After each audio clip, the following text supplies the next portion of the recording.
The bottom. Mal, you've done it, haven't you? You've done a bigger fish than Harry. Bigger than I've got too. Lady luck. Lady luck. There's, Lady luck. Oh, there's more than luck to it. Oh, beautiful. Now this fish, Males. we'll keep this one. He won't go back very well. And that's the thing. You bring a woman fishing, she catches a fish of the day and it's only early. Well, while I was helping Harry, Mel grabbed my rod, but it's her fish, she hooked it, she landed it. I have to say no sour grapes, and that's at least 13, perhaps 15, perhaps 16 kilos.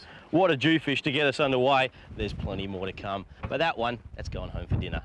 Doesn't matter to take a few.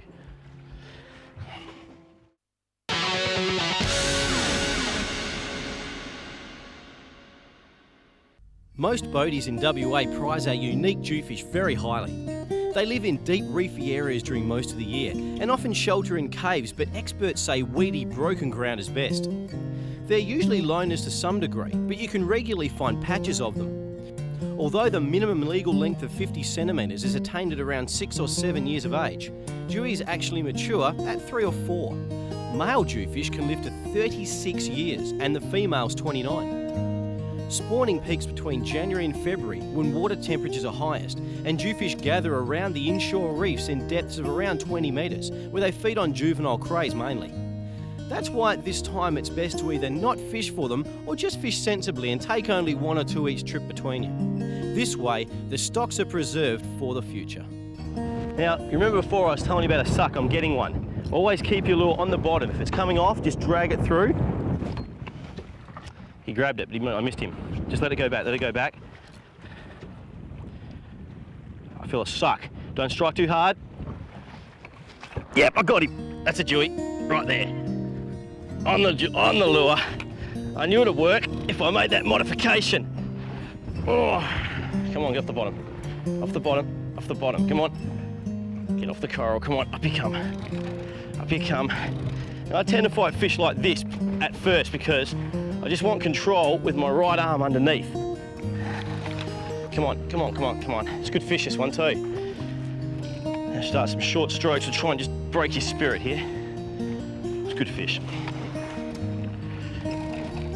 Okay, we've got some, you go for another dive, but now getting off the bottom, they really don't fight well as they come up, but this has got some weight. And once again, the lure has nailed a big fish, as they always do. I've got a fair bit of drag on this too. Yeah, I still can't see any colour, mate, so... It's a benefit of fireline too, as the jewie goes for the hole. Your fireline or other braids, I like fireline, I reckon it's great. And that's what gives you that little bit of extra stopping power in a tight spot. And we're still a long way from the top here, but we've beaten the fish. So now you don't panic, you just relax. This is the fish of the day. One fish like this makes a trip worthwhile. Still diving.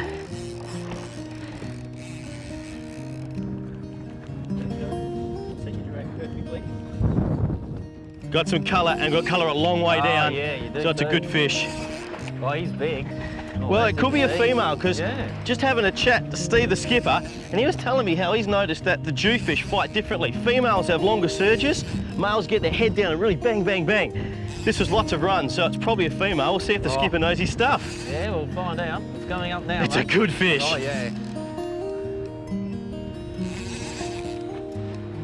Female. It's a female, so hey, Steve, hey, you know your stuff, mate.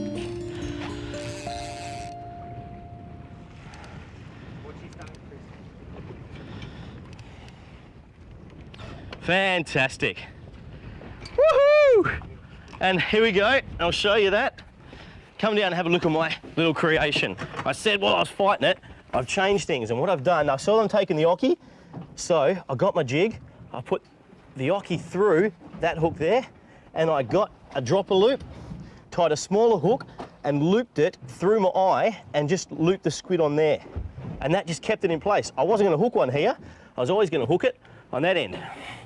And that rig right there, with the rest of your ocky on top, that's the deadly Rager Camping Predator White Jig, and that is a female jewfish, 10 to 12 kilos on Aqualib. After that great fish, I thought really you'd probably want a closer look. I'm just going to show you what I've done. See how close that dropper loop is to there? I've got a tiny little hook. Now that can actually double as a King George whiting hook, because there are lots of King George out here off Mandurah, but otherwise what I did was I just fed it through the eye of the white jig like that. That's not so I can hook fish with it, it's what we call a keeper, and that kept the ocky in place. And boy, did it work, eh? Ha!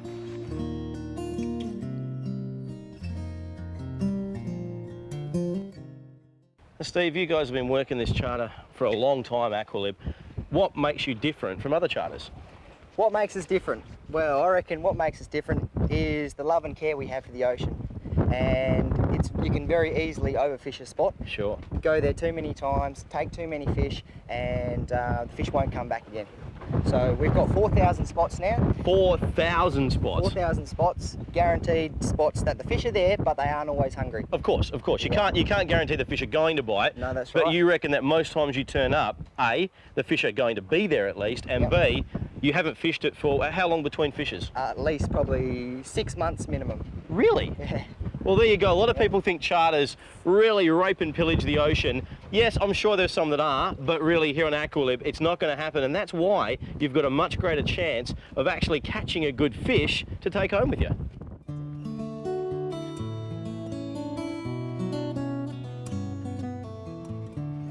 Aqualib also have some of the best King George whiting grounds I've ever seen. Not just for size, but quantity too. Richard Thomas is a bit of a KG fan, and it didn't take him long to assume the prime position and get into the action. Being a man of experience, I always follow the owner of the boat. Now Richard, you're on the KG spot, and this looks like a KG to me. And it is! Now that is a King George whiting. Have a look at him. That deserves a closer look, eh?